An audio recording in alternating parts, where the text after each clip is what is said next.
assolutamente sì, nel bene e nel male, nel senso che appunto già quello che faccio io è una branca, insomma, di queste nuove tecnologie, perché la web radio non esisterebbe altrimenti. E poi purtroppo da internet si trova sempre il peggio, video di rapper improvvisati o insomma cantanti allucinanti che vengono ripescati dal web, eccetera, quando magari uno potrebbe benissimo sentire della buonissima radio a caso, insomma. Hanno democraticizzato il mercato. Se prima dovevi, diciamo, avere o già dei soldi o fare gavetta, ora basta un semplice video su YouTube per renderti una celebrità. Basti vedere il caso di Justin Bieber, di Gangnam Style, se vogliamo anche del Pulcino Pio. Non mi sembrano begli esempi alla fine. Hanno operato un grosso cambiamento perché la musica cosiddetta liquida, quindi fruibile da internet, appunto ti evita di uscire di casa, la puoi ascoltare in qualsiasi momento, puoi sentirti un concerto in streaming o vederti un video, e quindi non vai al concerto fisicamente. E quindi la musica oggi, forse nella mia interpretazione, è sempre meno scelta sotto certi punti di vista, ecco. Io parlo sempre, diciamo, di chi come me, delle mie generazioni, sceglieva il vinile, e questo era già tutta un'operazione anche, diciamo così, forse più critica, più consapevole, ecco, di quanto invece oggi possa essere l'entrare dentro questi grandi negozi di musica virtuali, dove possiamo esplorare con grande facilità un patrimonio sterminato di musica. Cambiamento c'è stato in buona parte per la possibilità di ascoltare e di scoprire nuova musica, di scoprire nuovi artisti. In parte anche di aprire i propri orizzonti musicali, anche produttivi e compositivi, a diversi suoni, a diverse possibilità di creare suono, di riproporlo dal vivo e di riproporlo su disco. Sono assolutamente entusiasta di quello che è internet per creare connessioni tra persone, come scambio di idee, come appunto possibilità di dialogo tra musicisti, musicofili e musicanti. Dall'altro punto di vista però bisogna chiaramente rievolvere quello che è il discorso appunto della musica fatta dai musicisti. Ora i musicisti chiaramente sono costretti, se vogliono farlo dal punto di vista professionale, a un numero molto maggiore di concerti, di live, di performance, proprio perché quello che era l'indotto di un musicista con la vendita degli album o dei progetti discografici è venuto meno. Le tecnologie hanno fatto sì che tantissimi possano attualmente registrarsi in casa e fare le proprie produzioni in completa solitudine. Quindi penso che internet e i social abbiano allontanato spesso e volentieri i musicisti l'uno dall'altro. Oggi purtroppo, per fortuna, la musica è a portata di tutti, di chi è bravo e di chi no.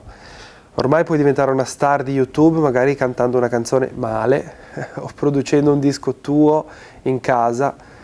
Magari con le conoscenze puoi fare anche un buon prodotto, puoi seguire un iter che poi ti porta da qualche parte, o se no puoi diventare un po' una presa in giro del web e così via. Di social tipo Facebook, Twitter o altro sono importantissimi, e anche YouTube, comunque internet, perché ci ha dato la possibilità di poter conoscere varie persone, potersi muovere in svariati campi.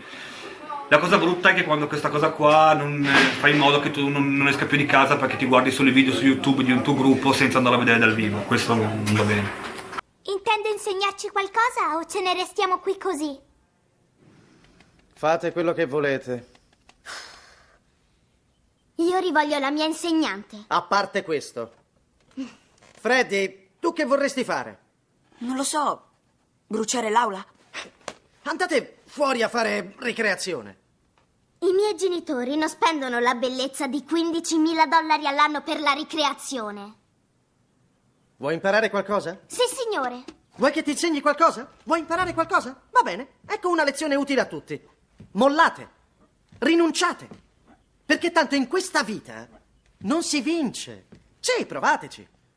Però alla fine perderete, più che alla grande, perché il mondo è dell'uomo potente. Di chi? Il potente. Oh, non conosci il potente?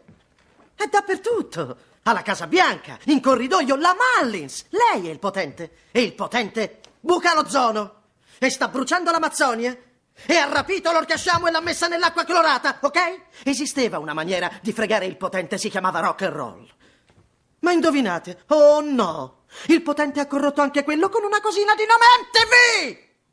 Quindi non perdete tempo a cercare di fare qualcosa di fico, o puro, o grandioso. Tanto il potente vi darà del perdente ciccione schifoso e vi mangerà l'anima. Quindi fatevi un favore e rinunciate! I social media indubbiamente hanno permesso alla musica di svilupparsi sia in modo positivo che in modo negativo. In modo positivo perché comunque magari una persona che non può permettersi di comprare determinati dischi, vuole sperimentare, informarsi su vari generi musicali, può farlo gratuitamente e da solo quando è a casa, seduto sul divano che magari non sa cosa fare. E negativamente perché molte persone magari ne approfittano per apparire, non riescono veramente a comprendere la musica, non diventa una vera passione. I social hanno cambiato sicuramente il modo di fare musica, di pensare la musica, ovviamente in positivo per quanto riguarda gli strumenti, perché abbiamo dei nuovi strumenti tecnologici, e in negativo in quanto non si fa più musica, o perlomeno diciamo se ne fa molto meno. C'è ragazzi diciamo che suonano uno strumento, diciamo hanno meno possibilità di suonarlo, intanto perché vabbè la legge italiana è così e non aiuta certamente la musica live, e poi anche perché appunto è facile con un computer poter fare musica, però diciamo che perde un po' la personalità e quindi questo è uno svantaggio. Secondo me è importantissimo approcciare almeno uno strumento, iniziare a suonarlo, tanto perché apre la mente, ci sono tanti studi scientifici che lo dimostrano.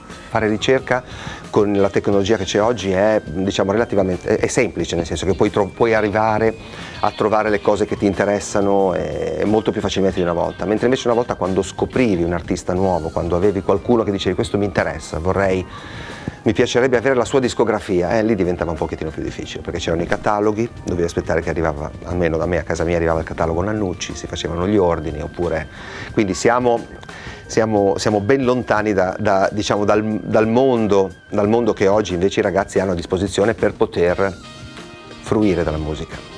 Basti pensare a Spotify che dà la possibilità di ascoltare musica in streaming gratuitamente e di poter agganciandosi a delle playlist conoscere musicisti nuovi di qualsiasi regione, stato del mondo.